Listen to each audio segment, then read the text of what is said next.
Sorry. So my name is Shelby. For those of you who don't know me, you've probably seen my name at the bottom of all of the emails. I like admin. I know I'm weird. So I get to do that for the team. It's very exciting. And we are really happy to have you guys here with us today. We are very excited to have Angelique Van Balen with us, teaching about caring for the generations. So just a few kind of small pieces of information before we really get into it. If you all can make sure that your name that shows up in your video box is your name, that would be helpful as we're trying to make the breakout rooms. If you need to change your name, you can simply scroll your mouse over your video box. There are 3 dots in the top right-hand corner. Click on those. It should drop down and say rename, and you can change your name to Bob the Bear if you want, but if that's not what you're registered under, that's going to make breakout rooms difficult. So please make sure to have your correct name there in your box. If you guys have questions that pop up in your minds during any session, please feel free to pop those in the chat.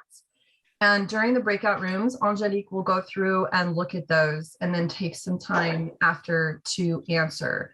So there will be set times where we can ask questions. But if you have some that you just feel like, I want to get it out there, you know, it's not going to wait till the end of the session, then please feel free to just put it in the chat and we will get around to answering it. We do ask that you guys make sure that you're muted at all times, unless you're going to share or ask a question or something like that. So it helps with the recording and the background noise. And if your internet allows, please leave on your camera so that we can get to know each other. It really helps us to remain relational and not just be talking to a black square or a lovely photo, because that is definitely something that we see too. Now, we recognize that some people have very weak internet, and so they may come in and out, and that's fine. If you're having trouble, you can shoot us a note. Let us know. Otherwise, you may get a little note from us asking you to turn it on. So no problems there. All right, I am just going to pray for us quickly, and we're going to jump in. So Father, I want to thank you so much for this opportunity to be together, for the technology that allows us to meet from all over Europe, all over the world, to come together and learn about how to care for the generations. Lord, we just invite you into this time today. We ask that you would just lift up Angelique as she teaches, and let your words flow from her to us today. In your name we pray. Amen. Okay, so I am a little bit ridiculously excited about this teaching today. I actually, some time ago, had some teaching about generations, and it was very good, but I felt in the information that was available to us in the past was very, it was a bit outdated and a bit American-centric. And after that kind of teaching, I was like, you know what, I wonder what else is out there. There's got to be more. As we are seeing so much come through around Gen Z, and there's questions, and we're facing challenges between the generations. And so I went on a hunt, and I started talking to everybody that I knew about this and seeing, you know, if anything else was out there. And Angelique Van Balen's name came up from a good friend of mine. And I reached out to her, and she so graciously took the time to meet with me and talk about her research and what she's done.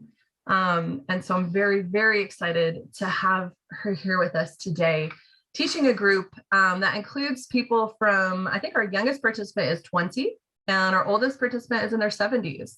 So we really have the generations here with us today. And I'm really excited to have Angelique with us. Now, this woman is amazing. I'm just going to have to brag on her for a minute because I'm so excited she's here with us. So she is married. Her husband's name is Frick, and they live in the Netherlands, which is close to Amsterdam, or they live in the Netherlands close to Amsterdam. I'm not going to try to pronounce the name of the city. We're not going to embarrass myself like that. They have 4 children. And in addition to that, they have actually cared for more than 20 foster children in their family from short to long periods of time. They did their DTS as a family in 2002 in the Philippines. So they stayed in Baguio to do the family ministry school there as well. And in 2003, they moved to YWAM Constanza, Romania, for a year. Back in the Netherlands, Freek stayed full-time involved in YWAM, and Angelique started to study again, and did several studies besides staying involved with the family ministries group. So she is now an educator and has a master's in education, and she's specialized in education innovation, which I think is important because we need that in our wonderful organization, some more innovation. So she worked for more than 12 years in the educational sphere as a teacher, but especially in educational development for social worker training. So she is a trainer of trainers. During those years, she wrote various courses and trained social workers for years. She's also a nationally recognized child abuse and domestic violence trainer. By providing the training courses and identifying these issues, she hopes to increase prevention and early recognition. Since November of 2018, she's again full-time involved in YWAM. Her and her husband are co-leading YWAM Netherlands together with Steve Ashworth. So in her home church, she's an elder and she leads the entire youth network. Angelique has broad expertise in working with young people. She's also a certified Belbin team role coach, and she provides team coaching based on the Belbin team role model. So she teaches on a lot of different topics. I'm just going to do a little plug in case y'all want to connect with her after and get her to come teach for you. Obviously, she teaches around generations with a specialty in Gen Z, child abuse and domestic violence, team building and team coaching, leadership, intercultural intelligence, management, and leadership together. So I am extremely excited to have her with us today. Thank you, Angelique, for being here. We bless you as you teach, and we are just excited to soak up what you have for us.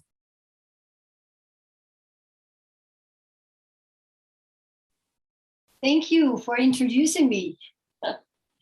And yeah, it seems like I'm a very busy person if I'm listening to what I'm actually doing, but it's true. I'm doing a lot of different things, and I have a broad interest, but one of my main focuses has always been young people and youth.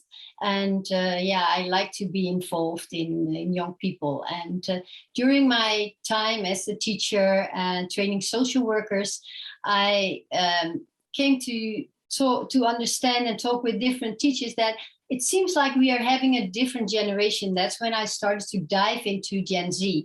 And when you work as a teacher, especially in the Netherlands, you have to do a lot of trainings to keep working on your professionalization. So then I started to attend some seminars and conferences on Generation Z and to see how they are different from previous generations. And that's where I started to have more knowledge on them. And for me, it's a great privilege to be with you for these 3 days and talk about different generations, not only Gen Z, but Gen Z and other generations, and how to get more understanding. And that's today. And then also tomorrow more about the communication with the different generations, and then to make Gen Z thrive on the 3rd day. And I think it's a great opportunity to get more knowledge. And as I was diving into this again and preparing and to make it more, for your group as member care, I got excited again to see how, it's a richness to have all those different generations in YWAM actually, and to work together as different generations, because every generation adds a kind of flavor and color to the organization, to our teams, and that is such a richness. And I'm happy to be here and to share some of my knowledge and the things that I've learned with you. So I'll start share screen. Yeah, so today, well, the seminar is caring for the generations, and I think this is such a good theme because we want to care for all of the generations, and it's great to keep on learning and developing. That's something that, yeah, I always love. Also because I'm a teacher, so I like to teach people, but I also like to learn and to discover new things and to keep on learning. And something that we actually do within YWAM as well, with having so many courses and training possibilities, we encourage to keep on learning. And I think that is really, really great. Well, this is, let me see.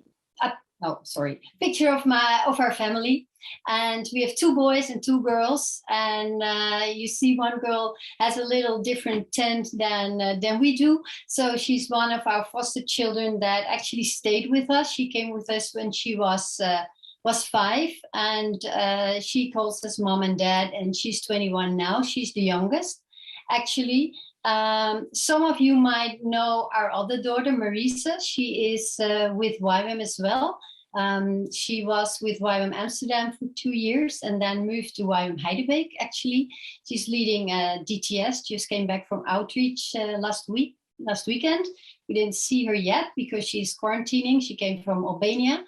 And until next week, until this Friday, I think, we still have the rule that she needs to be quarantining. So yeah, they're quarantining as a DTS. And now we have 2 boys who are not so much involved in YWAM, but the older one is involved in youth leading in our church as well. So they are, we have a great family. And we asked quite some things of them as well to adjust, as we had 20 foster children staying at our home during over a period of time, not all at the same time. And that's where I learned a lot also on the impact of child abuse. And that's where another thing of me, an interest and something that I'm passionate about preventing that comes from.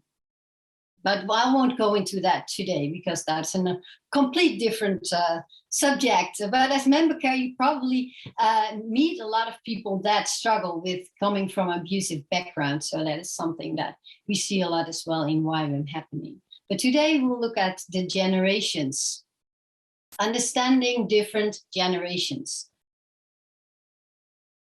And so I'll name just some different generations. And the generation born between 1925 and 1945 is called the silent generation. And their current age is, they're older than 76 in 2022. I won't go into this generation. We do have some of this generation within YWAM. Of course, Lauren is part of this generation, but we don't have a lot of them on our locations and bases. So I won't go deep into this generation today. Then we have the baby boomers.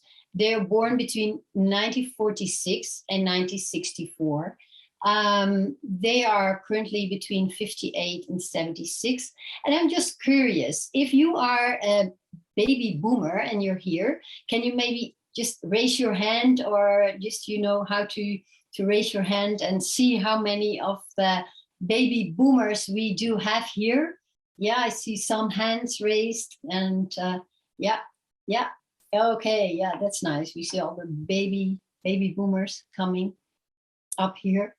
Yeah, that is great. We do have a lot of baby boomers in YWAM. I think it's a great generation. They were on the start of YWAM. There were a lot of baby boomers bringing YWAM forward, and it's great generation. Then we have Generation X. They are born between 1965 and 1979. Their current age is between 43 and 57. I'm actually a Generation X person. So who's Generation X? If you raise your hand with the baby boomers, you can now lower your hand again. And then if you are Generation X, you can raise your hand. So we have quite some Generation X here. Yeah, so it's great. We have a mix of generations. Then we have the millennials, and they are born between 1980 and 1996. And when you Google on internet, you see a little bit of differences between those ages. I mean, the dates when they are born. So I've just used the most common ones. So some say it's 1980 to 1996, others say it's 1980 to 2000. So there'll be slight some changes, but I've used the most common ones. So Generation Y is more known as the millennials, and they are currently between 26 and 42. So who of you are millennials? Can you raise your hand? Yeah, I see some millennials. Yeah.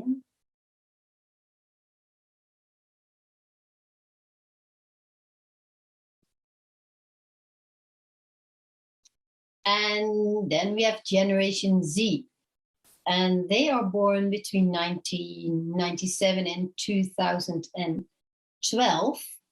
And they are currently between the 10 and 25. So actually a lot of students that are entering our DTSs, they are Generation Z.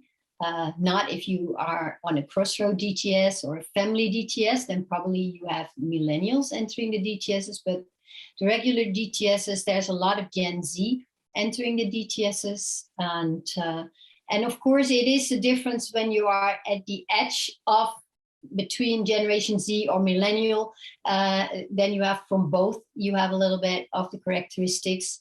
But Generation Z is now between 10 and 25. And then we do have the youngest generation, Generation Alpha. And they are born between 2013 and 2025. Until 2025, they will be called Generation Alpha. And they are currently 9 and younger.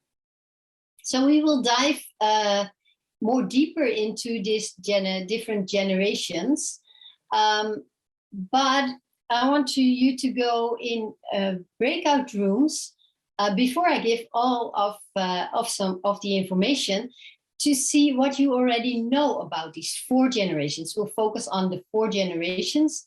So we'll focus on the baby boomers, Generation X, millennials, and Generation Z. So what do you already know about these 4 generations, and what are maybe your prejudices about these generations? Because often we have some prejudices in our mind. We think, oh, this generation is all like this, or this generation is like that, or what you hear often is like Generation Z, they are a spoiled generation, or the baby boomers, they are old-fashioned. There's all things that maybe is in our mind about these generations. So just to see what you think about the different generations before we go into teaching is, what do you already know about these 4 generations? What do you know about like the differences, or what is specific strong in this generation, or what are some characteristics of these generations, just to get you thinking that way, and what are things that you have in mind when you think about these generations. So we'll have 20 minutes in breakout rooms just to talk about what you know about the different generations and what are your prejudices about the different generations.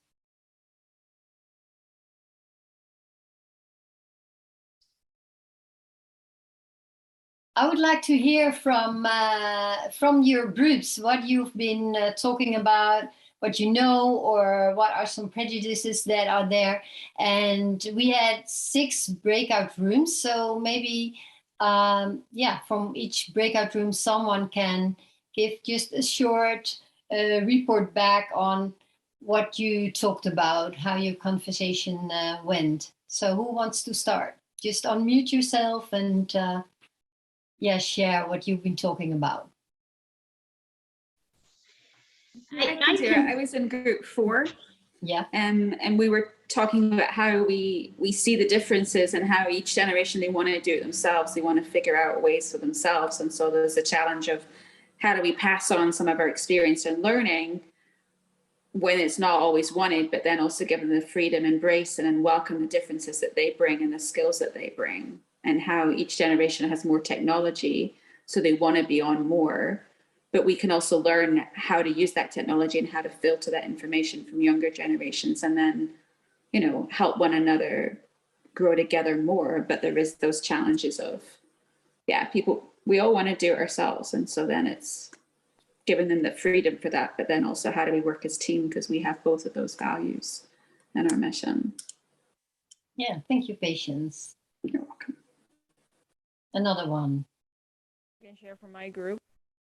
I hope I summarized it well. But we talked about what our ideas or observations or prejudices were about the different generations. And then at a certain point, we started to talk about how they differ from one another, and like what we see. Like, or at a certain point, we talked about how in Generation Z there's a lot of shame, but sin is, for example, not really a concept. But then for the baby boomers, it was a lot of sin, but not really shame. Like the differences in all these kind of different areas of life. And how is that like possible, and how do we view that, and then how do you communicate? And then someone also said that it's really about like asking questions, not immediately judging, but asking questions, loving on them, and that's the first priority, no matter which generation you are in. Thank you, Sanne. One more from another group. Yeah, group 5, we didn't necessarily break the two questions out. We ended up talking more about some of the underlying differences between the generations. For instance, of course, the technology that the Gen Zers and the millennials grew up with, and how that influenced their ability to, you know, their type of self-awareness, for example, is different. Or even economically, as you know, the Gen Zers have come of age after 9/11 and all the negativity and strife and wars and that, whereas the generation before grew up during a relatively prosperous period of 15 years or so between the late 80s and the 90s. And so they were much more outgoing and had much more access to resources, and you know, all the extreme sports and stuff grew out of the millennial generation. So we were talking in terms of those foundational things and how the education system has changed.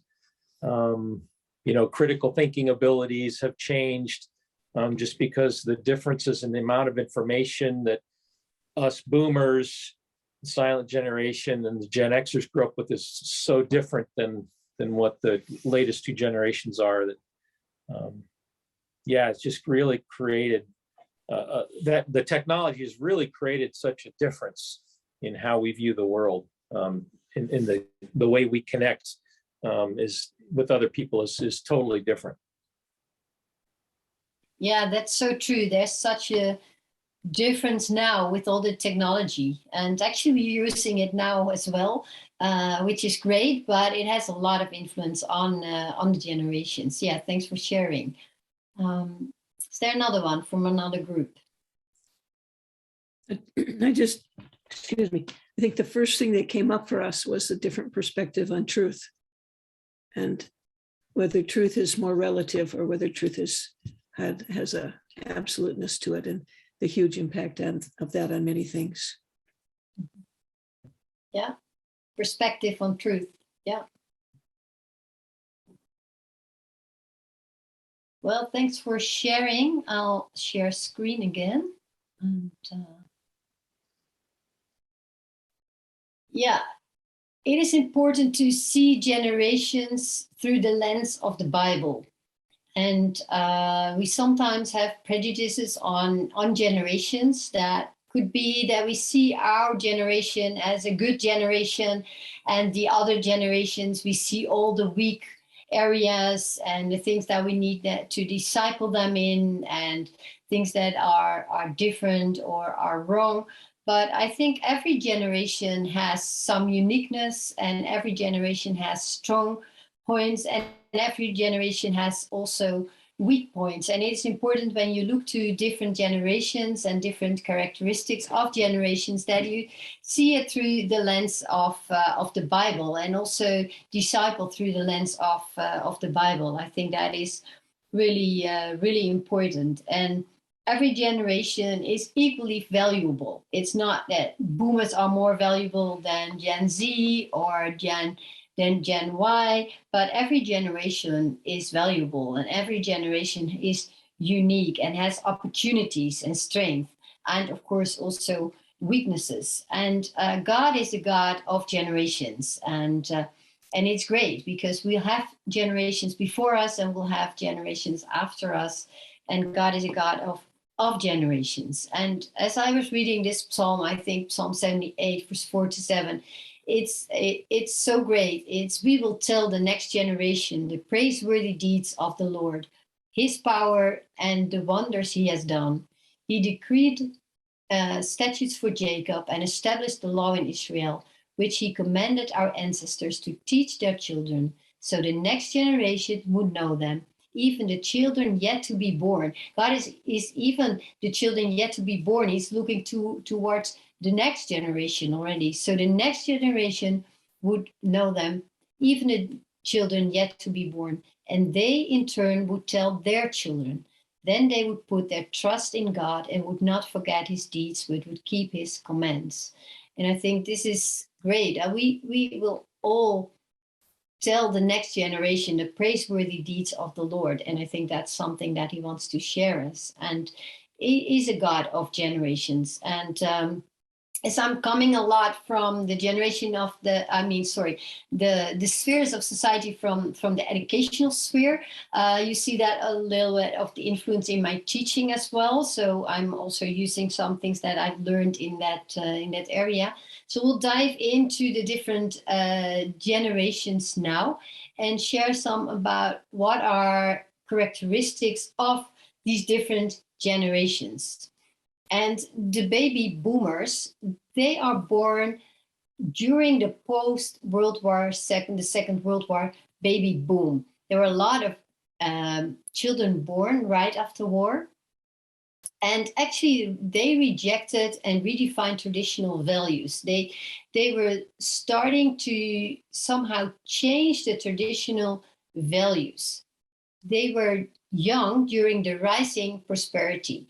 Actually, just after the war, of course, it was a time of rebuilding the nation and the nations in Europe, a time of rebuilding, and they started to be more prosperity. And self-development for them was very important. And of course, they need to self-develop themselves because there was not so much available. So self-development is very high valued among baby boomers. And when you see, I mentioned characteristic in the workplace. So these are characteristics you can see in your teams, in your locations. So not so much in private. You can see it in private as well, in private relationships. But this is more, what is their work ethic? Do they show when they work in teams or when they work on your location, on your base? And they have a strong work ethic. Baby boomers are not afraid to put in a hard day of work. They like to work very hard. They are self-assured. This generation is independent and self-assured. And keywords that go with that are confidence, independent, self-reliant. So this all has to do also with this coming just out of the war, have to be self-reliant to do it. A lot of workload was on them, so they have to do that. They are competitive as well. They like competition. They like to build things that are better than others, or build good teams to compare themselves. And you see that also in maybe not so much in organizations like YWAM, but you can see it in companies. They like to have competition and to be the winner and to do it really well and put a lot of hard work in it to reach the goals that they have. And that's the next one. They are called goal-centric. They focus on finding personal satisfaction in what they do, either that is in the work or in where they live for. They are often called workaholics, this generation. The boomers are, because they like to work hard, they are competitive. So they do a lot for the work. So that's why they called workaholics. They value titles, recognitions, going up the ladder in leadership. That is important for them. And they focus on career, not staying where they are, but develop themselves and grow in responsibility. That is something that is important for this generation. They're also resourceful. And I think even now they are a great resource as well for younger generations, because they have so much experience. So it's not that they only know how to find resources, but they are also a great resource for younger generations to learn from them. They are mentally focused. They are a generation that can really focus on something and work hard and stay focused. And if you compare that with, for example, Generation C, when they have a really short attention span, and that can due to all technology, and we'll come to that, but they are the generation that can have strong focus and long focus, so they're mentally focused. So this is really different, how long they can focus on something, and the younger generations.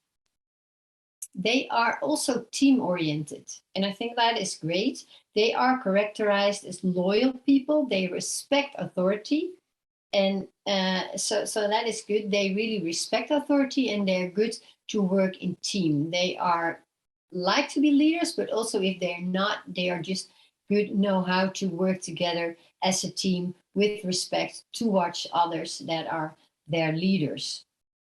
This is also a generation that is disciplined.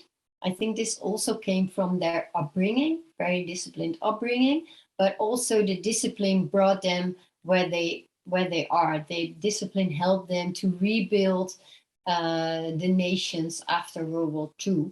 They worked focused, disciplined, and with goals. And that brought them a lot. And that brought us, actually, younger generations, also a lot, because they rebuilded the nations. So they did a lot of work. And that also created the characteristics that they show. So then when we go to Generation X, they were born during the reconstruction of Europe after the war as well, a little bit later. So they were not so much born during war or straight after war, but there still was reconstruction going on, reconstruction of Europe after the war. They are also called the lost generation, or sometimes the forgotten generation.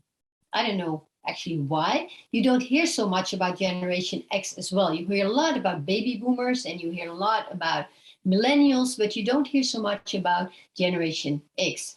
And back in the early days, they were actually considered a lost because there was shifting of societal values, and there were a lot of the divorce rate was going up a lot. So a lot were lonely children, and that was why they also named the forgotten generation or the lost generation. So it was because of they were a lot alone, and there was a great rising of divorce rates. So that influenced the name. They were young during economic decline and youth unemployment. So after the war, there was a lot of work, a lot of things that were economic growth. And here it was actually an economic decline, and there was a lot of youth unemployment. And so that is a different perspective when you are raising up and in your youth in that period of time. So that influences the generation. Another thing that was starting is the individualism. As the baby boomers were still more corporate rebuilding Europe, here individualism was starting. So it was more me focused. Many were raised in a single parent home. And that is also different than if you're raised in a family or in a single parent home. So that is an influence on this generation as well. And this is the first generation with personal computers. I'm also a Generation X, and before I did a lot of studies, I worked as a nurse in a hospital, actually in Amsterdam. And I remember the time, and now you can't even think about it, that we had no computers and working as a nurse, and we had to write all these reports and or notes and things like that. And then the computer came and it was like, oh my, the computer. And at first, of course, you didn't have a computer at home, but we had a computer in the hospital, and then we could start to write the reports about all the patients in the computer. And it was such a change. And now I think younger generation can't even imagine that you don't have a computer or whatever, or a phone, something that. But this was the first generation with a personal computer. And yes, later we had, of course, I remember our first computer at home, and that you could type things and then just go back and add a word in your writing instead of with the typing machine, and you had to type it all over because you made a mistake, things like that. So that changed also this generation, and this generation still knows how that worked without the computer. Well, characteristics that they have in teams or in the workplace is that actually they value life-work balance. When the baby boomers were still called workaholics, they value life and work balance. They started to talk about life-work balance. They are also, let me see. They want to have fun at work as well, and also challenging projects. So they like to be challenged in the workplace, challenged in the jobs that they do, challenged in the teams that they work with, and have fun as well. They are result oriented and hardworking, with a tendency to be quiet achievers. So they like to achieve some things, of course. Baby boomers, actually all generation, I think they like to achieve things, but they are more result oriented, as the baby boomers are more goal oriented. They are independent and self-sufficient. As you saw, individualism was coming, and they also tend to be independent and self-sufficient. So it's a lot about me, and I want to do things my way and how I think how I can do it. So that is strong in how they can work in teams as well. They are educated and independent thinkers. Here you see the independent as well coming in again. But they are also independent thinkers, could be something strong as well, because they don't ask for advice all the time. They start to think, and they just want to think, and they will do it. They are entrepreneurial. A lot of these people in this generation started companies, see new opportunities, start new things. And I think also in YWAM, I think this is the generation that planted a lot of new locations, new bases, went out to new countries to pioneer. So I think the entrepreneurial and the pioneering, that really goes together. They have this from inside of them to do that. They value diversity. And I think the country started to become more diverse. So they value diversity. They like challenges, and they take responsibility. And that's also important. This is a generation that really takes responsibility for what they do, but also take responsibility for others, take responsibility for teams. They like to have this responsibility as well. And they are the generation that embraces technology and social media. Although nowadays you even see, of course, baby boomers, but even from the silent generation, you see that they embrace technology and social media. And I think even now with the COVID, a lot of older generations were kind of forced to start embracing technology, even if they didn't so far. Now, with all the lockdowns, even if you wanted to look to a church service, you had to go and look on your iPad or laptop or via YouTube. My mother-in-law, she just turned 93 last week, and she started to look through the church services on her iPad, and which before she never thought she needed technology, and now she kind of started to embrace the technology. So but this was the generation that before really embraced technology and social media and really saw the advantages of the technology and the social media. So for them, it was important to do so.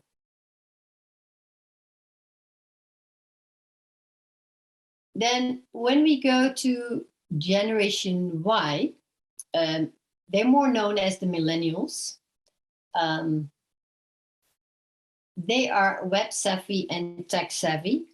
They have somehow an intuitive knowledge of technology. You don't have to explain them a lot about technology, you just know how it works. It goes very intuitive. They are curious and free thinking and creative. And I think it is good. They are curious. They want to know things. They want to find out. They want to explore. And they are creative, and which is good. It's maybe not always embraced enough, but they are, they are creative in thinking about solutions, in thinking about how to do things, but also think out of the box. They are free thinking. I'll come back to that later. They value diversity, and valuing diversity can also lead to some free thinking, especially not in the Christian world, but outside Christian world. You see a lot of diversity. It's a discussion that is going on in society a lot. Diversity in all areas, sexual diversity or cultural diversity. And if you meet a lot of diverse people on the work floor, in your studies, as your colleagues, then you start to be more free thinking. And I think it is on this that someone mentioned about the truth. What is actually the truth? And here it can be the free thinking and the truth, or the biblical truth, that can somehow be in conflict with each other. And that is something that, as I said, you have to view every generation through the lens of the Bible. And so free thinking in one way can be good, but in the other way, it's important that free thinking is not so free that it's not biblical thinking anymore. So these are things that are important when you look through two different generations, that you view it through the lens of the Bible. Another characteristic of the millennials is that they are adventurous and fearless. They like to see challenges. They like to explore. It's also, they are curious, and they are very adventurous. They like to see new things, and they are somehow fearless and go out there, don't see obstacles on the road. They just go there. This is also a generation that that grew up in, yeah, it was also mentioned in this period of time, there was not so much war or huge troubles. So they are thinking like the sky is the limit. I can do anything that I want. That's how they grew up. And they are well educated. They are concerned about global issues. This is the generation where it starts, the concern about global issues. Gen Z is even more concerned about global issues. We'll dive in later on, more on Gen Z. This is also the generation where instant gratification and recognition is started. The instant gratification is even more important to Gen Zs, but also already to millennials. They grow up with the web and the technology, and this is so much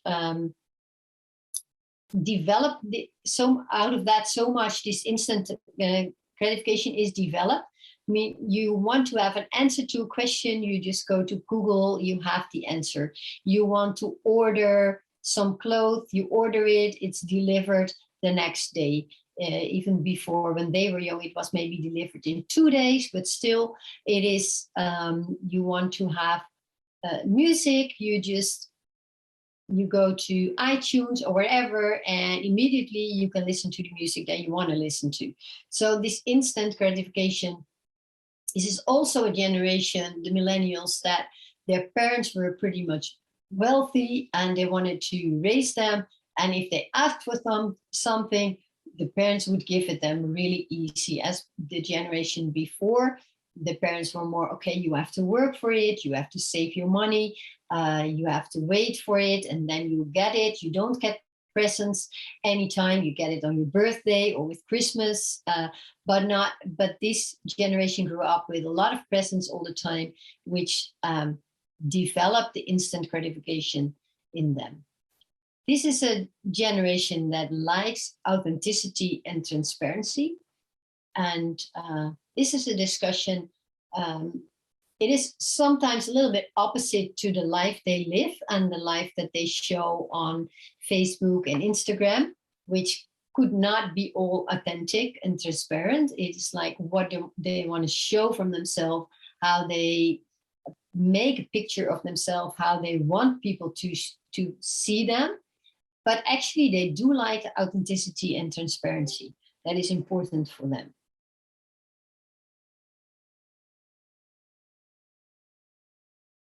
Well, characteristics that you can see when you are in a team, in the workplace, is they like professional development and career growth opportunities. Actually, 86% of the millennials, they say this is very important.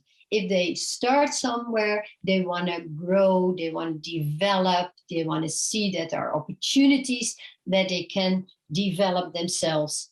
And they want to see career advancements. They have a passion for learning. They want to keep developing themselves. That's actually great. It is great to have those millennials that they want to keep developing themselves. They want to grow. It's also a challenge in YWAM. How can you help these millennials to keep on growing? That they don't stay in a certain level and then probably leave, but how can you create opportunities for them to carry more responsibilities and to really see growing opportunities and to help them to develop also their ministry, or to help them to professionalize their ministry or bring their ministry to a next level, because that is actually what they think is very important. They like feedback and recognition. And that is also something I'll come back to tomorrow when we talk about communication, the difference in opinions from the different generations on feedback. But millennials like to have feedback and recognition. For them, it's really important that it's talked about, that they hear it, and not only so now and then, but on a regular basis. they value meaningful motivation. Things have to be meaningful for them. And they like meaningful motivation. They see an importance on social interactions in the workplace. They like social interactions in their teams. They are extremely team-oriented, even more than generations before. And they like to build friendships with the people that they are working with in the teams, and when they are out there in society with the others in the workplace. They value social interactions. So it's not only about coming together, doing the ministry, and then go back to your own room or your own place, but really build friendships. And I think this is something that we do in YWAM. We put a lot of time and effort in building relationship. We are a relational organization, and that is something that millennials value as well. So that's something that could attract millennials to YWAM and to the teams. But it's also important to be aware of it, that you actually do put these things into the teams, that you do relationship things together. Not only when you meet that you say, how are you doing? How are you doing? So it is a little bit sharing how you're doing, but you do fun things together as well. You really do team building things together. And that's what they really like. They like also relationships, not only in the team, but also with the team leaders or with the location leaders, the base leaders. So that is have relationships on all different levels of our locations. They are open and adaptive to change. They're open to change. Not every generation likes changes, but they do like changes. They place importance on tasks rather than time. So they want to do the task really well. So if the task needs more time, they'll put more time into it, because for them it is important that things are done well. So if they have a task, they want to do it really well. And it's not, okay, I'll have to be finished on this time and then I'll just leave it. No, they want to have it done. So that is a great characteristic. They are online connected, and they look to organizations, and they look to organizations. How are they visible online? And I think that's also how they find DTSs, or how they find locations. It is, what is the online, how is it social media expressed by the location or the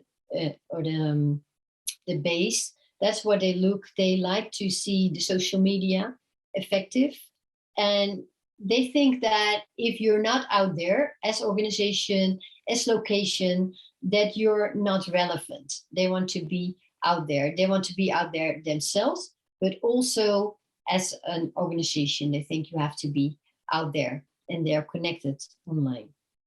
They also find the work-life balance important, and also flexibility. This is a generation that likes it when they can start later and work later, or begin early in the mornings and end earlier, so that they have flexibility on the times that they work, on the times that they invest in the team or in the activities, and that they are flexible, and that helps them. They are also multitaskers. They can do a lot at the same time. They multitask on their phone, on their computer, on their iPad, and do all things at the same time. Which, if you really dive into multitasking, I don't know if you have the same outcome with multitasking than if you're not multitasking. But actually, they are multitasking. So it's more that, okay, that's what they do. And it's also a great generation. Every generation has its great things, and I'll stop share for a while. Yeah, see if there's something.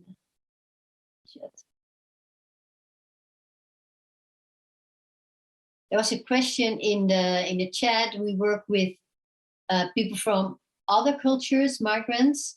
What are important differences in cultures? For now, I'm focusing on European culture. And I think especially when you look to baby boomers and Gen Y and Gen X and millennials, there are quite some changes still in the different cultures. Depends in which country you grow up, and especially between Eastern Europe and the Western Europe, there's quite some changes. Differences, I mean, in the different generation.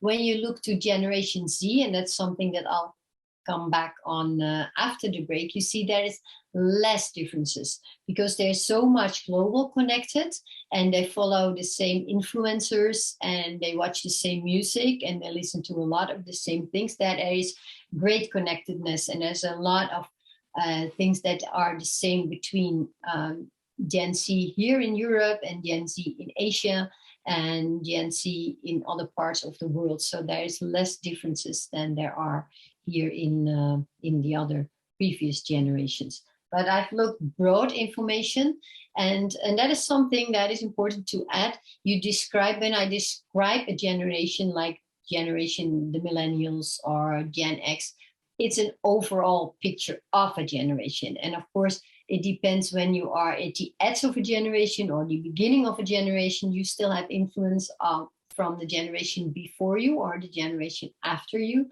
It also is different if you are the oldest person in your family. So you grow up with all younger brothers and sisters and you're just at the edge of a generation, you probably lean more towards the younger generation than, for example, if you are a millennial and you are the youngest and all your brothers and sisters are Gen X, you would probably lean more towards Gen X. And of course, we're all unique. So there are differences in us and also in our upbringing. So a lot of things that have influence on how we are and how we behave. So this is an overall picture about the generation and not unique and specific for each person, but it is overall. I looked very broad, so I got broad, I think, perspective on European, which might lean more towards Western European, because there's not so much written on Gen X in Eastern European context, in English probably. If you would try to find it in other languages, then you could probably find more. But I think it somehow seems that in Eastern Europe, they are a little bit behind, but not anymore now, I think, but in previous generations when it was different. But now I think the Gen Z, I see it is very, very similar in the different generations. But thanks for asking and putting that question out there. That's really, really valuable. So this was a short overview of the, three of the generations that we have in YWAM. After the break, we'll go more into Generation Z and teach go more into detail to that generation. So this was more like a short summary of those three generations, and with Generation Z, we'll go more into detail to get more knowledge on that. So I'll give it back to you, Shelby. Great. Thank you so much, Angelique. It's been super good. We're going to have a 15-minute break now. We're going to put a timer up so you all can see that. So enjoy, have a coffee, stretch your legs, and we will see you back in 15 minutes. Hope you guys had a good break, got a good coffee, had a bit of a stretch. I read a chapter in Harry Potter. Very exciting. All right, Angelique, take us away. Yeah, thank you, Shelby. I'll share my screen again. Yeah, we'll dive into Generation Z, and I hope it will give you more understanding and knowledge about this generation. And this generation is now entering our mission organization, and they're the youngest ones. And it's good to have some understanding on how to approach them, how to help them, how to disciple them. And it's helpful if you have some understanding. So I'll give you some information on Generation Z, and we'll have some time for questions at the end as well. And if you have questions in the meantime, just put them in the chat, and I'll try to answer them. Well, I said this earlier. They're born between 1997 and 2012, and they're now between 10 and 25 years old. So the coming years, you will still have more Gen Zs entering your locations and your bases. And I hope actually that you already have some Gen Z in your locations. But because if you don't have Gen Z on your location, I won't say there's something really wrong, but we are youth with a mission. So it's Darlene always says, and every time we meet, the majority of the group should be young. So, I don't think most of our locations, the majority is Gen Z, but I do hope that you have Gen Z on your location or in your team, and that will embrace Gen Z and welcome them. Well, this generation has grown to a size of 2.6 billion worldwide. So it's a large generation. It's a lot of Gen Z out there. So when we go out there, when we want to reach people with the love of Jesus, we'll run into Gen Z. And so it's good to know things about Generation Z. Well, one thing is certain about the future, that the future is uncertain. And the future has never been more uncertain than now. And I think even today, what is happening in Ukraine, and Gen Z hear it, and it's all their safety, and you hear quotes like, this could be the biggest war after Second World War II. I think that were things that we were hearing in our national news. It is, and Gen Z hears those things, and also with the COVID and everything that seemed to be predictable or logical, it's not anymore. And that is the environment where Gen Z is growing up right now. A lot of uncertainties, and it's difficult for us already, but it's also difficult for the younger generation. I'll dive into some characteristics and things that are specific for Gen Z, and I'll show you this picture. And the first picture refers to Gen Z as being a sensitive generation. They are sensitive to all kinds of stimuli, and their senses are highly developed. They observe a lot of things, and they absorb more than what previous generations think is normal. And they are completely open to all kinds of stimuli that are explainable, but also that are inexplainable. And that is confusing for a lot of parents, as they have learned during their lives increasingly to shut themselves for the supernatural. And in Holland, there was a research done among 4,000 young people between the age of 5 and 25 years old. And they found that 81% of these children said they had some supernatural experiences. So they have something, what they call the sixth sense, and they have experiencing with hearing things that are not there, talking to people that have died, things moving in their room, which was inexplainable, and all these like supernatural things. And I think 81% out of a group of 4,000 is really, really high. And this is the new generations. Also the movies that they see on television or Netflix, it's a lot about ghosts and supernatural things, and it influences them. And this is an opportunity actually for us as well, because they are open for the supernatural. So if you do evangelize, you'll probably notice that when you're on the street, when you try to talk about God with millennials, they don't want to hear about it. But when you talk with them, with Gen Z, they are very much more open. They're actually looking for God. They try to find it in all different ways, but they are looking for God, and they're open for the supernatural. They're open for experiencing things with the Holy Spirit. And they are not looking at you, no, I don't want that, but they are really, really open. But it's also a danger, because they get involved in schools, with friends, everywhere, with a lot of supernatural influences that don't come from the right source. They are dark influences, and they have a lot of experiences with that. And that's what they have when they come into our locations, into our DTSs. And for them, it's often difficult to see, where is it coming from? Is this right? Is this wrong? And they need some teaching on that, and even maybe discipleship. What is the source? What is really the voice of God? There's so many voices that speak nowadays, and how to discern when it's really the Holy Spirit and when it's really the voice of God, with so many people that seem to be sensible to hear something in the supernatural. And that is something that really characteristics this this generation, that is different than the generation before.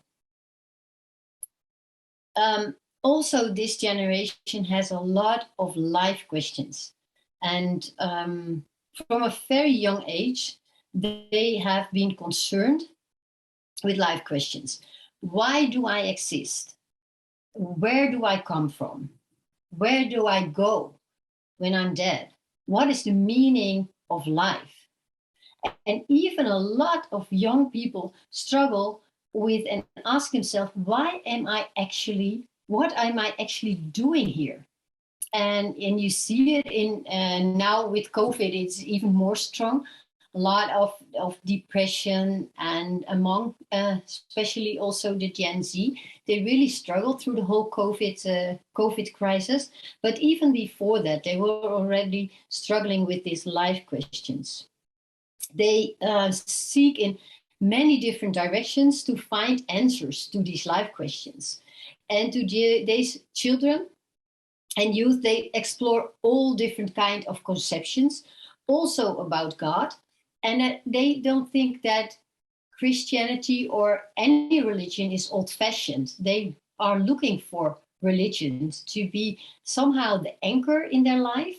So that's also a challenge and an opportunity for us as mission organization to reach them, because they are actually looking for that.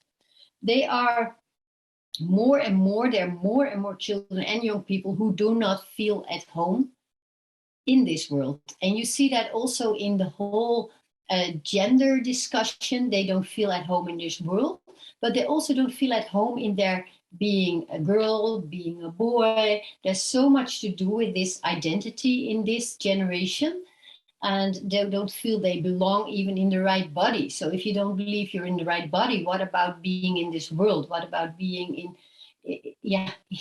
on this planet? So they struggle with all these life questions. And they struggle with materialism, with selfishness, with the harshness, the inauthenticity, dishonesty, the violence. And it's all flooding our world, and the anger, and now maybe a war, and all these things are flooding our world. And that raises a lot of life questions in this generation. So they really struggle, and they are looking for answers. And we do have answers, but we could be more maybe specific with our answers, really answer the questions that they are asking. And we did a survey in our church with our young people, and they said, and actually it was really sad to hear, but good that we found out. They said, the church gives us answers on questions we are not asking. And the questions we are asking, we don't get answers to. So that's something to really think about. What answers are we giving, and what are the questions of this generation? And also when we want to reach them, when you go out on the street, when you evangelize, what could be the questions of the people that you are trying to reach? So that is something that that is interesting. Then, and I think this third point is maybe not for every country the same, but they grow up in a very diverse society. And I think right now there's a slight change between Eastern Europe and Western Europe, as we see Western Europe like becoming more and more intercultural. And in Eastern Europe, we see a lot of migration, people leaving those countries. So people from Bulgaria, Romania, Poland, they move to Germany, Norway, the Netherlands. And then they leave their country. So their country is probably not getting more intercultural, but they become the person that is bringing the other culture in the Netherlands. So they end up actually in a multicultural society. For example, in the Netherlands, when you look to Gen Z, 25% of Gen Z is coming from another culture than the Dutch culture. So in the Netherlands, it is a very high percentage. And I think this is almost the same for countries like Luxembourg, Belgium, Norway, probably Germany, England. All those countries are getting more and more multicultural. And we are only growing, our population is only growing through migration. So even this migration, this number of intercultural coming from the original culture is going up. It's now 25% in the Netherlands for Gen Z, and that will go up to 40% in, I think, in 2050 or something like that. So the nations are getting more intercultural. And that percentage is increasing. And the mixture of these external characteristics and the different cultural determined norms and values that enter into their friendships, into their schoolmates, into their peers, that does something with their living environment. Because they have, I was teaching in a school and we live close to Amsterdam. So often I had more than 50% of my students came from non-Dutch or came from migrant backgrounds. And that could be all different cultures. That could be from Poland and Iran, Iraq, but also from Somalia, all different countries. So I worked with a lot of intercultural students, and it is different than in your classroom because you want them to be friends and classmates, and they feel they need to adjust their values to their peers, and that is something that is sometimes hard for them to struggle with.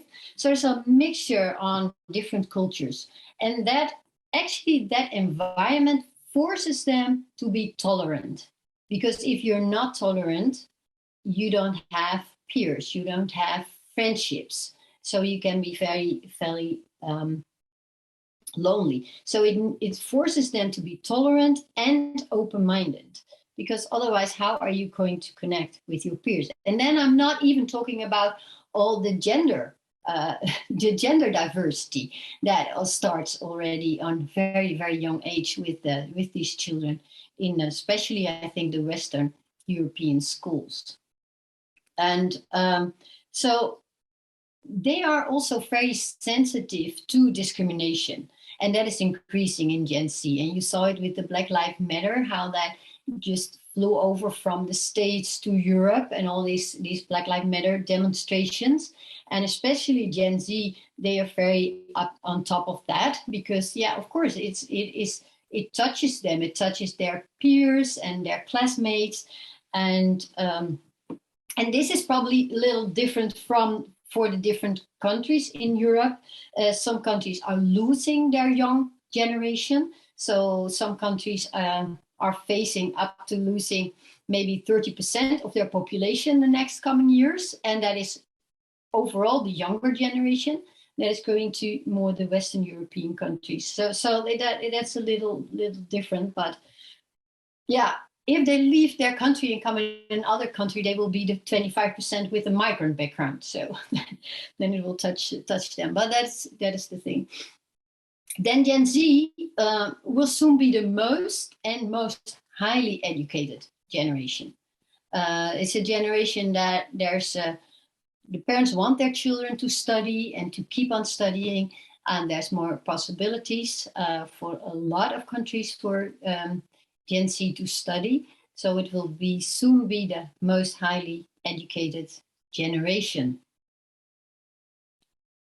It is also the generation that has a lot of labels put on them. And at least one label is established for approximately 25% of Gen Zs. And more than 15% are probably suspected from another label. So more than 40% of these children and young people are somehow called different. And high sensitivity, I don't know if you've heard about it. High sensitivity is the most common label that is given to children at this moment. And then beside that, of course, you have ADHD, dyslexia, autism, and all kind of different labels. And I don't know if the children are different nowadays, or if our expectation from children is different. And that's when a child is having a little bit different in his behavior or her behavior. We already try to find out what is different and looking for something to put on it and to label the behavior. Also nowadays, children are less playing outside, more on the phones, more inside. And before, if you had a boy and he was very active, you would say, go run, play soccer, go outside and run and come back. And now they are inside and they have a lot of energy, and then we call it ADHD. Of course, it's not for everyone, but yeah, if you have a lot of the structure and places where they can go outside, it is different. But there's a lot of labels given to children. Maybe it's also a lot of people have more intentionally one child or two children, and they want the perfect them to go perfect through school, through studies. And then if something somehow is different, they feel maybe guilty or whatever, and they want to have it figured out what is wrong with my child. And that's a different approach than, generations before had, and you never paid much attention to that. But the thing is that children and young people with a certain label appear to be significantly less happy than those without a label. And that also almost 40% gets a label. Then there's a lot of life questions and unhappy children in this generation. And I think that is also what we sense when people are entering our DTSs. There is so much in their, in their backpack, so much of what they carry already. It is also society is changing, so that is changing, but it is something interesting with the labels. There's some different views on that from different people, how they see it, if the parents have changed, our society has changed, or if the children have changed. Don't we sometimes expect things from them that we should not expect? But anyway, I'll leave that up to you. I won't go into that discussion.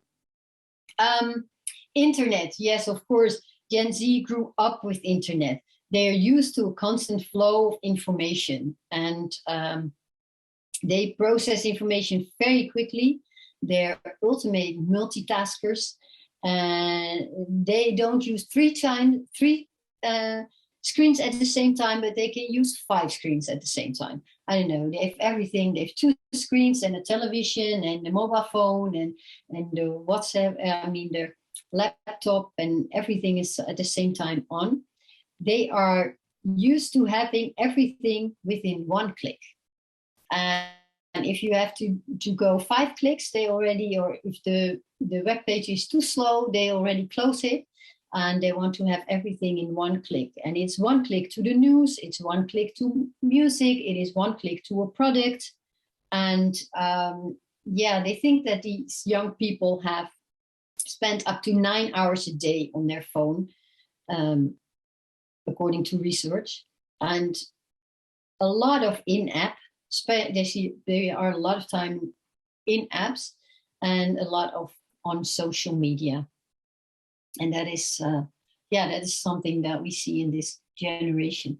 So these were like 6 characteristics. I'll go into some more later, but I want you to go in breakout groups and just about these 6, and I already put this picture in the chat before, to see how is this in the country you serve. Do you recognize these things in Generation Z? How is this in the country that you serve? And let's go for 10 minutes in a breakout room and just look at these 6 aspects of the sensitivity, the life questions, the diverse society, the highly educated, the labels, and internet. How's that with Gen Z in the country that you serve?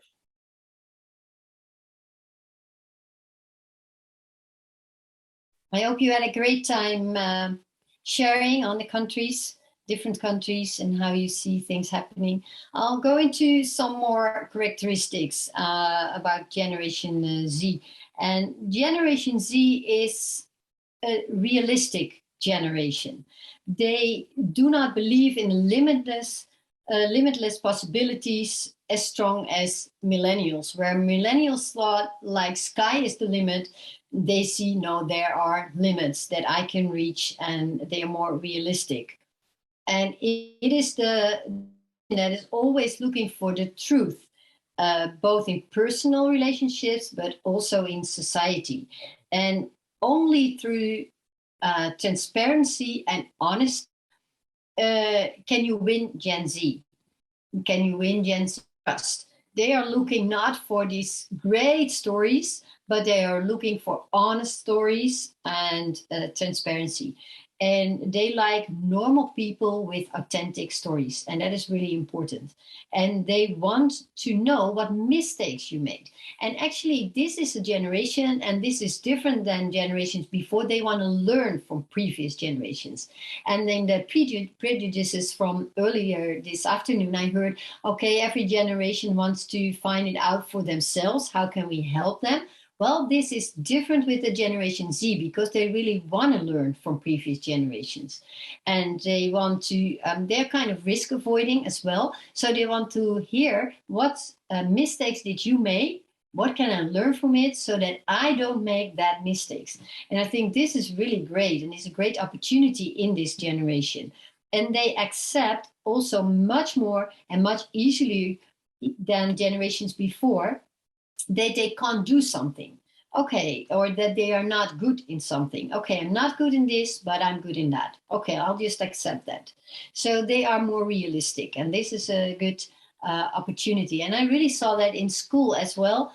They sometimes even preferred older teachers to younger teachers because they thought, oh, these older teachers, they have more experience, they probably know more. And as we thought, oh, they would love the younger teachers. And then they said, no, because the older teachers have more experience, they know more stories, they have probably, we can learn more from them. So it is a generation that really connects to the different generations that are before them. So not only to the millennials, but also to the other generations. And you see that happening also in coaching and mentoring relationships between older and younger generation. And they are very open to that. Then they spend a lot of time at home. And of course, through the social media, a lot of their activities take place online.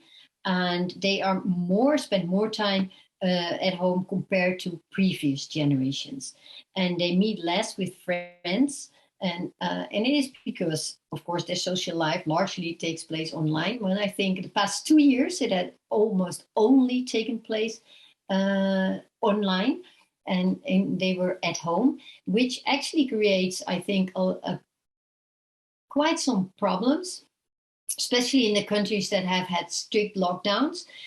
We now see that the younger generation lost a lot of friendships, and they lost connect with their classmates, especially those that in the COVID time switched from primary school to high school or from high school to university.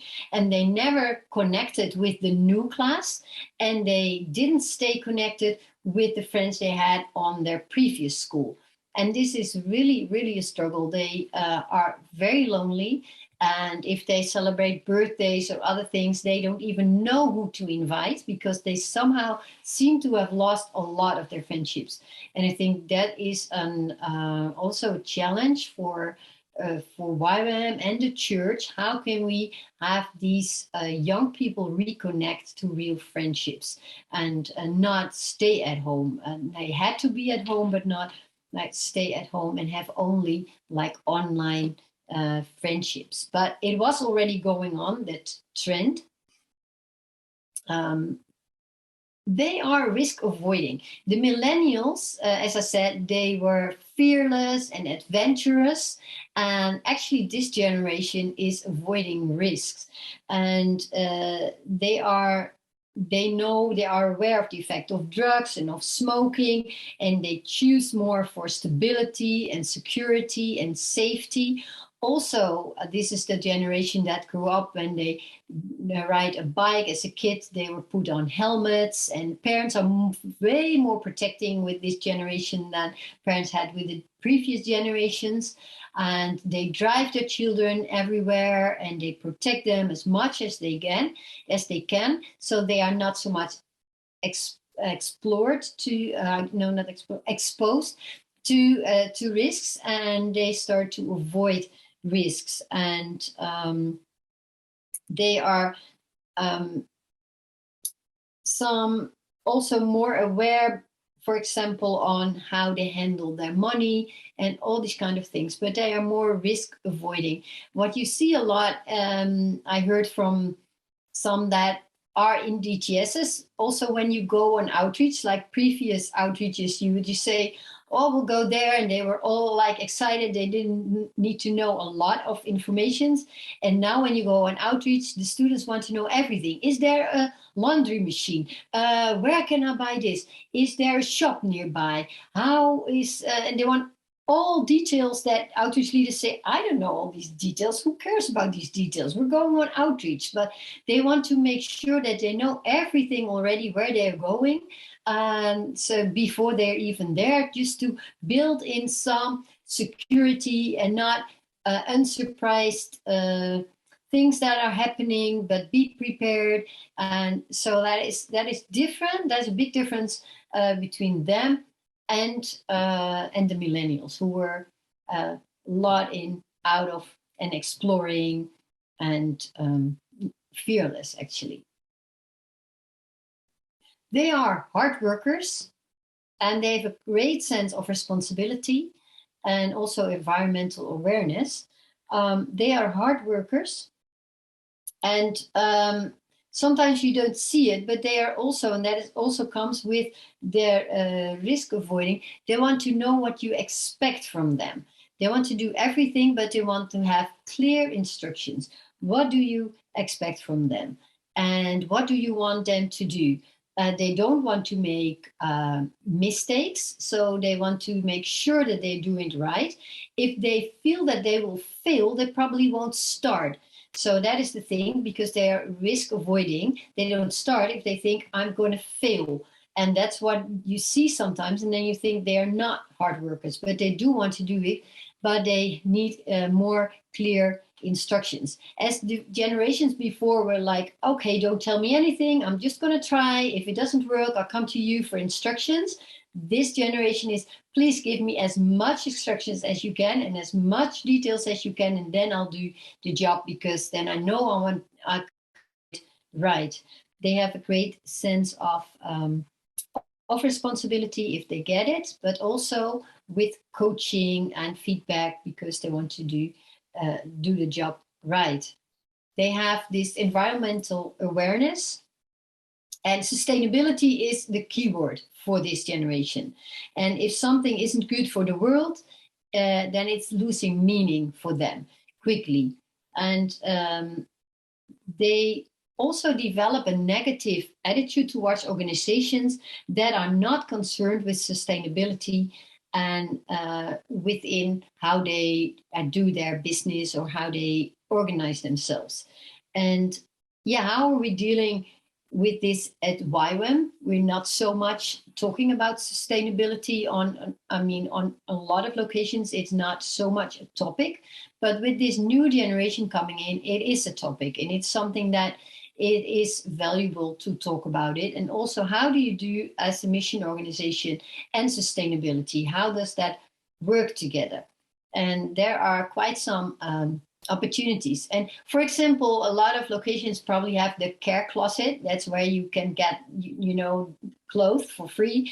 And before, probably it was because maybe you didn't have enough money to buy it, and then you could just have the clothes for free. But now with the younger generation, it's not about not having the money, but it's about the sustainability, that you want to have a care closet because you don't want to throw this clothes away. You can have it and just have clothes and then put it back in there. And so exchange, and there's a lot on secondhand buying. So there's a great environmental awareness in this young generation. And I think that is also starting to be global.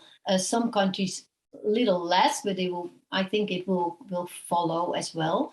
And that is the awareness. Although this is a generation that hasn't proven that they are really taking good care of the generation, because they are still too young. And sometimes when there has been a party in a park or whatever, and you see the mess they leave, and it's, for me, it's like, okay, but you were talking about, environmental awareness, but now I see all this mess that you leave. They say it, but if they really act on it, they still have to prove that. But it is a discussion. We were planning our national day, which we actually had to cancel last November. And we had workshops, and we had also a workshop, YWAM and sustainability planned. And we were actually young staff that wanted to facilitate that workshop, which was great, because they are really caring for sustainability. So that are just small things that you could just do, and as like that on your location, have a workshop when you have a variety of workshops. Don't do only reading the Bible maybe and discipleship, but add something about sustainability and environment in there, and see how we as well as YWAM can be good in caring for this world.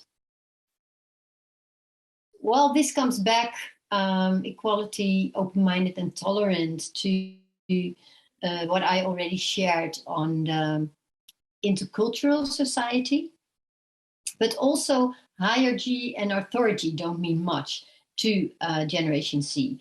And that's actually the equality that comes because they are a lot on internet. And when you are on internet, everybody is equal on the web. And you communicate on an equal footing with everyone on the internet. And what you see in this generation, that they start to communicate on an equal footing, whether it is the teacher, whether it is the boss, and that is something that I'll come back on how to disciple them on Thursday. That is something that it is, they need to be discipled somewhere, because if I'm a teacher, or if I am your leader, I can be your friend, but we are equal, but not equal. Hope you understand what I mean. And sometimes it is in the tone, how you approach people, that they can learn something in that. But with growing up in a diverse society with different cultures, that leads to different standards and different values. So they need to be open-minded and tolerant, just to be out there. And that is actually where they are in the schools and universities, to just be out there. They need somehow to be open-minded and tolerant. But at the other hand, it's also important to disciple them in like biblical values and biblical norms and biblical standards, and how they can have those biblical values and still be out there in the schools and in the university with a identity in Christ. And it's not that you can't love a person. You can still love a person, but you don't have to agree with how they live. But that is something that is really difficult for them. And it's sometimes they don't even want to talk about it within a Christian setting like a church or YWAM, what they really think, because they know what is the expected answer. So they will rather give you the expected answer than what they really think in their hearts. And probably they're more open-minded and tolerant than you think.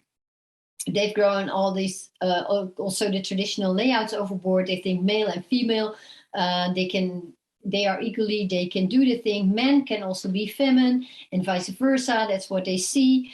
And certain tasks are not for men or for women. They've thrown that all overboard. And what interests this generation is more whether you are authentic and whether you are good at what you do. And that is what's all about for them, and not who you are as a person. They're also labeled as the woke generation, and that is they are alert to racial or social discrimination and injustice. And they are tolerant, and they are very much alert to discrimination and injustice. And that is something that comes with this generation. Individual expression and self-development, and they have a high value for individual expression, and they want to distinguish themselves from the great crowd. They want to be different, they want to be unique, and self-development is not only worth striving for, but for them it's also a mission. It's a mission, the self-development. And little is more important than getting the best out of yourself. And that's what you hear a lot, getting the best out of yourself. You live only once. You are responsible for your life. You are responsible to make the best out of your life. And of course, this is not like YWAM values or Christian values, but it is the environment where this generation grows up. And you have to give direction to your life, and you have to know who you are, what you want. You have to find out as early as possible, because otherwise you won't probably reach the goals that you have. And it is only with self-knowledge that you can make something out of your life. You have to make something out of your life. What else do you have to base your choices on? You make choices. And that's also why they find it so hard to make choices, because if you make this choice, you can't do that. If this choice will lead to that, and you are responsible, you are creating almost your life. And it's so good that we have God, and we can pray and ask God to help us, and then have our identity in Him. And this is so much an answer to the need that they have, because there's so much emphasis on this individual expression and self-development. And they do struggle with it a lot, because there have never been so much struggles or on identity than there are in this group, because it seems almost that you have to start to find out if you are actually a boy or a girl. And there it starts already. So it's a lot of struggles with their identity and development. And society holds the individual responsible for his or her own success or failure. And that feels like a huge responsibility on this younger generation. And the more a person makes an effort, the faster he develops into a successful and happy person. That is what they think, that is what they hear. And that gives huge pressure. And success seems like a choice, which is actually not, because there's so much influences in our lives. But it seems like a choice. And failure is no option. And because failure is not an option, optimal self-development is not only a luxury, it is a necessity. But it seems so difficult for a lot of young people. And it is, of course. And but you see that. And it's also the self-development on it's also the self-development on the social media. And they're almost like they have to profile themselves. And they're really thinking, what am I posting on TikTok or Instagram? And how do I profile myself? Which colors do I use? What do I want to show? What is my identity? They're almost building their identity towards the outside world. And sometimes that identity can be so different from who they are. And yet this is the generation that is asking for authentic stories. And maybe because they see so much like built identities, that's why they have actually this longing for true and authentic stories. And that is what they are missing a lot. Well, entrepreneurship, this attracts the new generation. And a large proportion of secondary school students indicate that they want to start their own company. They are looking for, okay, I want to start my own company. And I saw it in some Gen Zers that I know. They give help younger students with homework, things like that, but they turn it into a company immediately. They registered themselves and then it's a company. So that's what you see, a lot of entrepreneurship.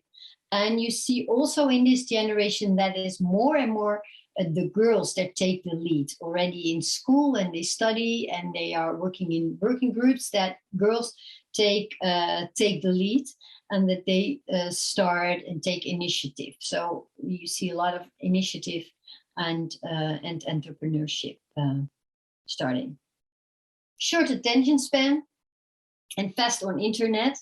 Well, there's a lot mentioned and criticized about the short attention span of this generation.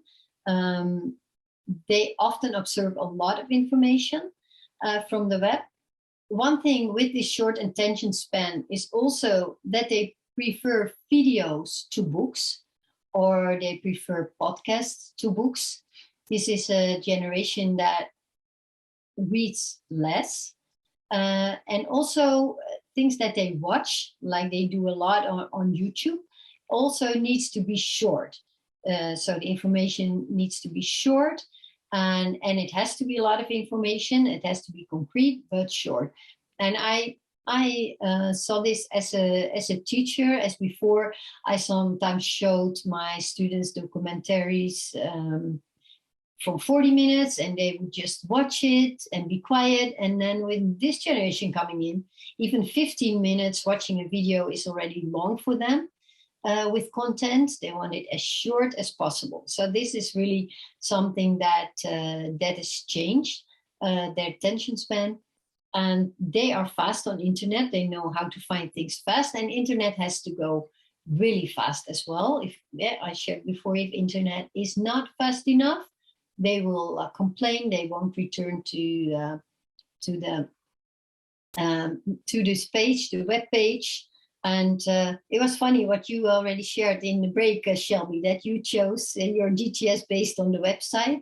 And I think, yeah, this generation is really looking a lot on the website. Things are based on websites, on the pictures on the website, and internet plays a big role. I recently spoke to a girl in our church, and she said that she was going to visit another church. And I said, why are you leaving our church? And then she said, yeah, I looked at the Instagram from the other church, and the Instagram of that church was was really for young people. And our church doesn't have Instagram for young people. And I told her, why would you like to help us with, having a good Instagram, things like that? Well, she was a little too busy, but I was like shocked. How can you say that you are going to go to another church which is way further for you to travel because their Instagram is nicer? And I thought, okay, yes, this is Gen Z. Okay, Instagram. So I'm not having an Instagram for our church yet, but I'm working on it because I thought it is so important to be out there. And even on going to a church, going to a location, is how fast is your web page? Do you have not have a lot of text?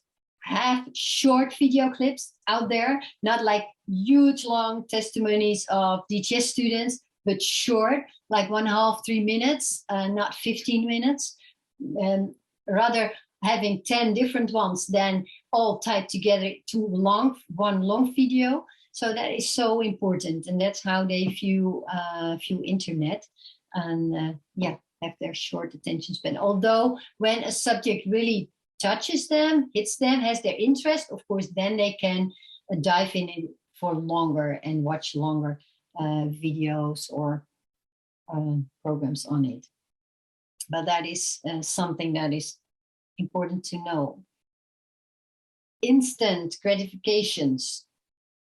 Yeah, they are used to all kind of convenience, this generation. They think of fast, preferable free shipping of packages, always accessible customer services, ready to eat healthy meals, all these kind of things. They consume convenience products and services at a daily basis. Everything goes fast. And as before, as shipping was 2 days, they are already complaining when it's not delivered the next day. Everything needs to go faster, and companies they're kind of forced to go with this trend, even if they don't want to. They do it. And I don't know, we now in the Netherlands have something that you can just go. It's kind of a supermarket, but it's online, and you can just order one product, and they deliver it at home within 10 minutes, and you don't have to pay extra.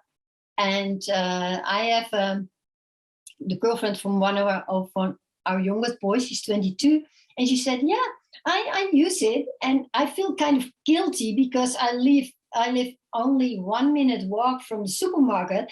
But when it's raining, I can just order it, just one Coke or one Sprite, and they will deliver it within 10 minutes, and it's not even deliverance cost. It's free shipping." And it's like, and then I hear in the news that even companies feel like we don't even earn on this, but yeah, society requested, and that's why we offer it. But because we offer it, we just kind of keep this trend going on, and it is faster. So if you don't have that in your country, it will come soon, probably. Maybe not in Switzerland, high in the mountains, but anyway, we are an urban country, and it's like fast and fast and fast. And but also the service offers constantly growing, and it makes instant gratification the norm for Gen Z. You want something, you click, and you get it. And they don't know any different. And it is actually, as a result, they have high expectations from organizations, high expectations from their leaders, high expectations from others. And we tend to label them as spoiled, but this is the environment where they grow up. The environment, actually society, feeds them with this. We kind of spoil them, maybe not we as a person, but society spoil them. They don't know any other. So they get this instant gratification all the time. And this is also an area, I'll go into this on Thursday, where we need to disciple them. When in the Bible said, be still and wait on God. And they wait 2 minutes and they think, well, I didn't hear anything. But God is not a God of instant gratification. Sometimes we just have to be in his presence for a while. Sometimes we'll just have to wait. Sometimes we have to be patient. Sometimes we have to persevere. And sometimes we don't see fruit immediately on our laboring on the things that we are doing. And this is such contrast with how they grow up with this instant gratification, that they have to learn that with God, instant gratification is not the norm. But for them, it is. This is the society. And sometimes they see that it is not realistic in every situation, but they want you to change or to do something that you can answer them faster. And also, this instant gratification is also that they sometimes want to have answers really fast. And they want an answer for, I had students that somehow WhatsApp me at 11 at night what was the homework for the next day. And then they expected me to answer them. We were in a culture of social work that students had our numbers so they could ask questions. But one time I had even in the night, a student just sending me a WhatsApp message on question about school. It's like, I'm not like a 24/7 resource for you for your homework. And then they expect you to answer really fast. And that is probably what you will notice in your teams as well. If you don't react immediately, they think that they are not important, or that you are ignoring them, or that you think their question is not relevant. And that is good to know. When we talk about communication tomorrow, I'll come back to that as well. How do you set expectations on that? Because they expect immediately reply. And that is how they come. They can reach their friends 24/7. Why not others? And why not your team leader? Why not? And sometimes they have good questions, and when there's emergency, but sometimes it are not such emergent questions that need to be answered right away. So it's good to talk about that.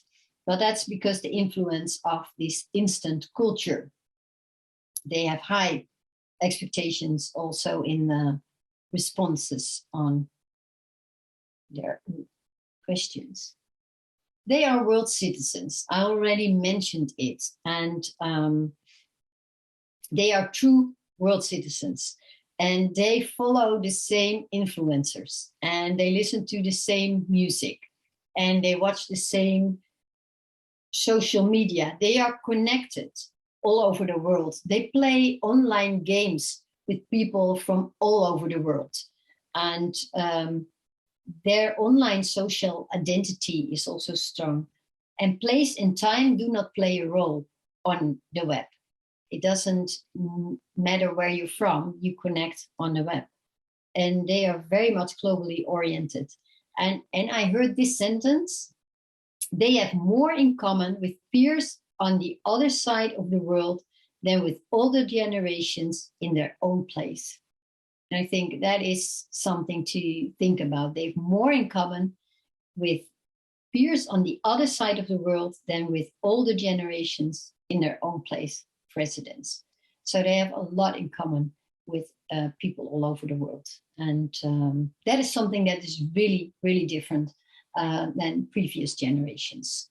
I think millennials, it started already a bit, but especially with this generation and the world citizens. And I think that I don't want to draw a direct line with the whole migration and the refugees, but being exposed to internet, and you see that in other countries, how the people live, and you are constantly exposed to that, then you want to leave your place. You want to be where your generation is flourishing and is having so much prosperity. That's where you want to go. And also, this is what you see happening in other countries where in the towns, in the cities, there's more prosperity than in the countryside. And then, for example, in Africa or Asia, and people are exposed to that. And that's why they all want to go to the cities, because there is where you have more money, there's where you can develop, and you're exposed to that. You're exposed to that through the internet, and you're not only in your town, you're starting to become a world citizen. And that creates also a lot of dissatisfaction in people when you're constantly exposed to that. So that is something that is happening with this younger generation as well. And it is also a place where you can and may always be visible present. And that's what they do through TikTok and through Instagram and Snapchat and other things. You make yourself visible present. And via social media, Gen Z can always and everyone show itself to the outside world, to friends, to family, and possible the rest of the world. And they share their own look, their behavior, their ideas. And that is where they also express themselves. That's where they want to brand themselves as well. You see a lot of young influencers that have so many followers. They started somewhere, they have a lot of followers, and they try to impress their environment and try to get grip on who they are, where they stand for, and what they want to radiate to the outside world. And there's this possibility of constantly profiling yourself, and that offers opportunity, but it's also accompanied by a struggle for many young people. Okay, who am I? Who do I want to how do I want to profile myself on the internet? And that comes also with a lot of pressure, that if regular posting is the norm among your friends, then sharing nothing about yourself is almost impossible. You have kind of feel the pressure that you have to post as well. So it is a pressure, because a lot of young people don't even know where they stand for. They're still developing their identity, and yet kind of feel the pressure of posting and being out there on the social media. So that is also, that comes with the whole world citizen. Influencing of parents. The distance between parents and child have never been so small. And the fact is that you see this reflected also in an attitude in, I saw it in class. They have difficulties in dealing with authority. Parents and children nowadays are more like friends than a parent-child relationship. And today's parents are usually considered great heroes to the children, and in most cases, children and young people are very enthusiastic about their parents. They have a good relationship, which is great. But parents do have a lot of influence on the children. They live longer at home. And nowadays, that is sometimes because there's a lack of houses.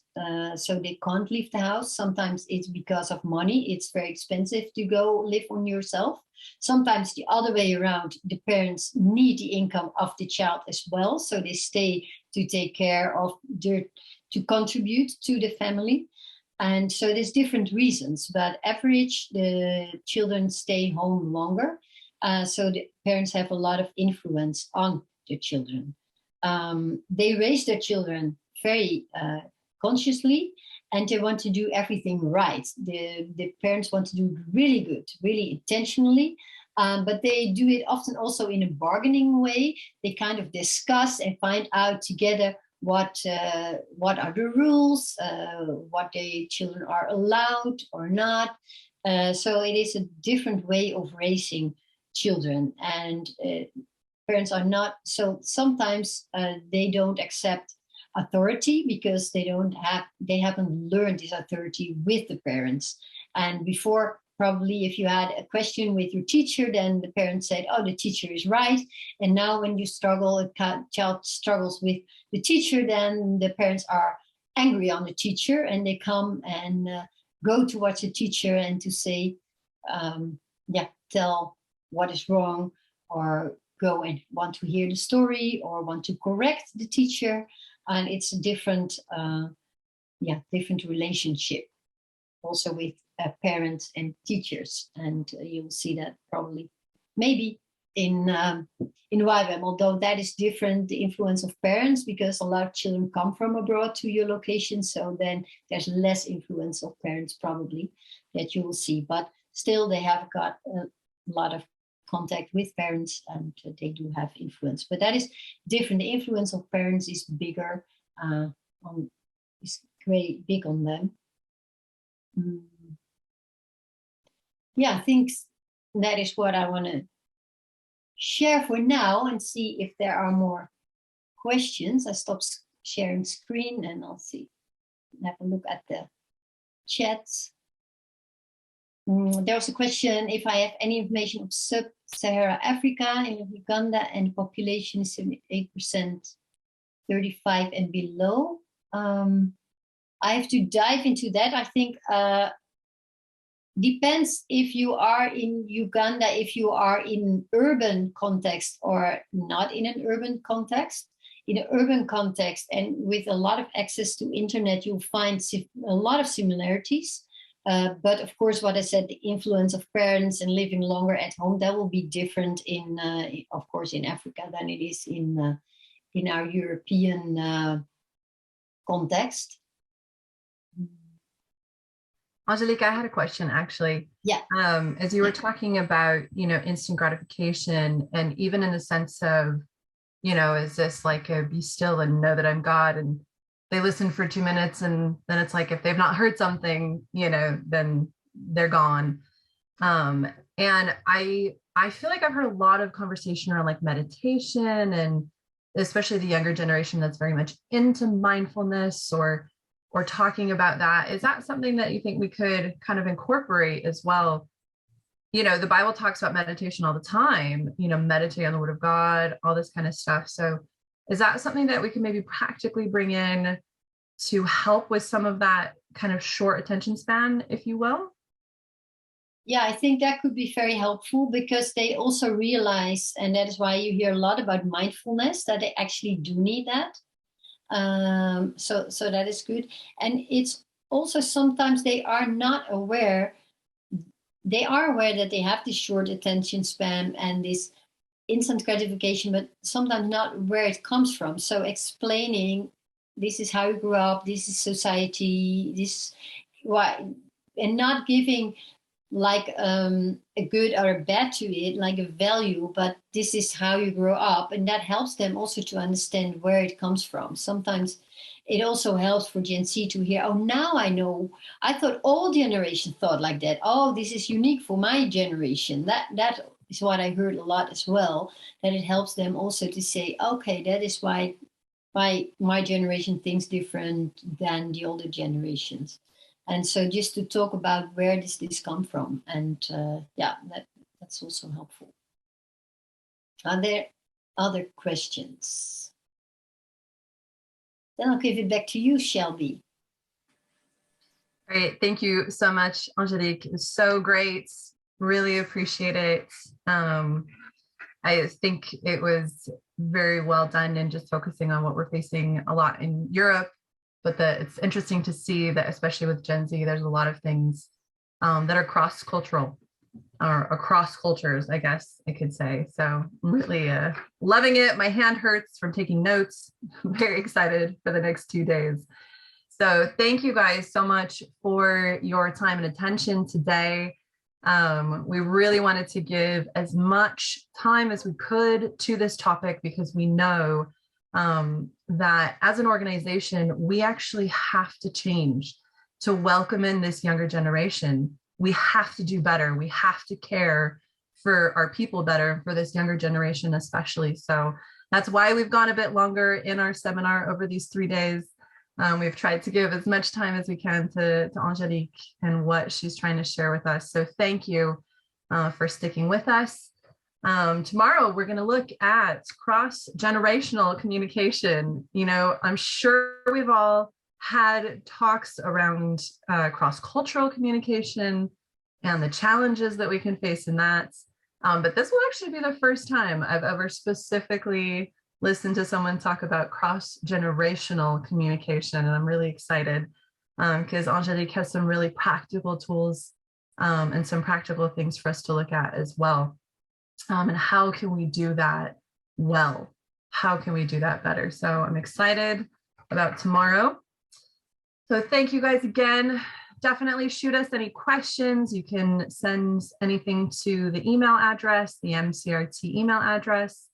And we look forward to having you guys here with us again tomorrow. So I hope you have a great evening and we'll see you guys tomorrow.